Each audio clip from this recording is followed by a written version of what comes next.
L'argent de ton business n'est pas ton argent. Et tant que tu continueras de penser que l'argent de ton business est ton argent, ton business ne pourra jamais grandir. Dans cette série de vidéos, je donne des conseils sur comment mieux gérer l'argent du business pour pouvoir garder au maximum ses bénéfices. Et si c'est la première fois que tu me découvres dans ton fil TikTok, ce n'est pas un hasard, ce n'est pas une erreur, c'est certainement parce que tu as besoin d'apprendre à mieux gérer l'argent de ton business. Dans les vidéos précédentes, nous avons vu pourquoi l'argent du business n'est pas ton argent. Pourquoi c'est important de te fixer un salaire? Pourquoi c'est important de récupérer très rapidement ton capital? Quels sont les rongeurs, les dévoreurs qui mangent ton bénéfice sans que tu t'en rendes compte? Ensuite, nous avons vu pourquoi c'est important de faire le point. Dans cette vidéo, nous allons voir pourquoi c'est important de ne pas garder beaucoup d'argent en liquide. Vous devez comprendre un principe clé concernant l'argent. L'argent à la base est un moyen d'échange. L'argent est un moyen de... L'argent en fait est constamment en circulation. C'est-à-dire que le matin vous avez peut-être un billet de 10 000 francs. Vous le donnez au chauffeur qui va vous transporter. Lui va avoir une partie de cet argent. Lui aussi va aller à la station-service pour payer du carburant.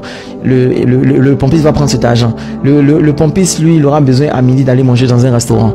La restauratrice va prendre cet argent. Elle aussi, elle aura besoin d'acheter de l'huile à la boutique. Le boutiquier va recevoir cet argent. Le boutiquier lui aussi, il aura besoin de payer son fournisseur qui lui a vendu l'huile. Donc c'est le fournisseur qui lui a vendu l'huile qui va avoir cet argent. Et cette usine qui vend de l'huile, qui fabrique de l'huile, a besoin de payer ses ouvriers. Ok?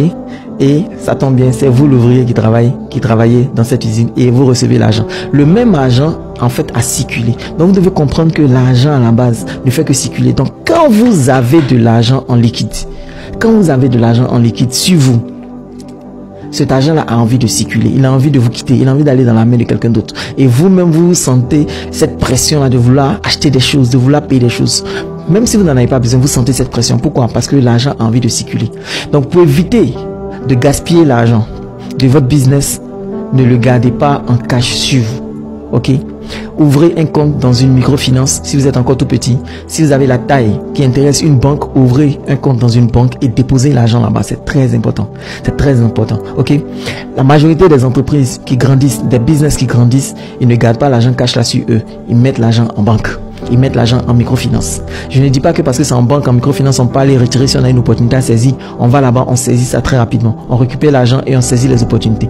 Mais la majorité des entreprises qui avancent, qui grandissent bien, ont l'argent gardé quelque part dans une microfinance. Ok? Désormais, prenez la décision de garder votre argent dans une microfinance et dans une banque. Et vous allez voir que vous allez apprendre à mieux gérer l'argent de votre business. Dans la prochaine vidéo de cette série, nous allons voir pourquoi c'est important d'exiger désormais des reçus pour tous les achats que vous faites et comment ça va améliorer la santé de votre business. Si vous n'êtes pas encore abonné, abonnez-vous, likez cette vidéo pour que beaucoup plus de personnes puissent la voir et puis marquez-la en favori pour pouvoir y revenir plus tard.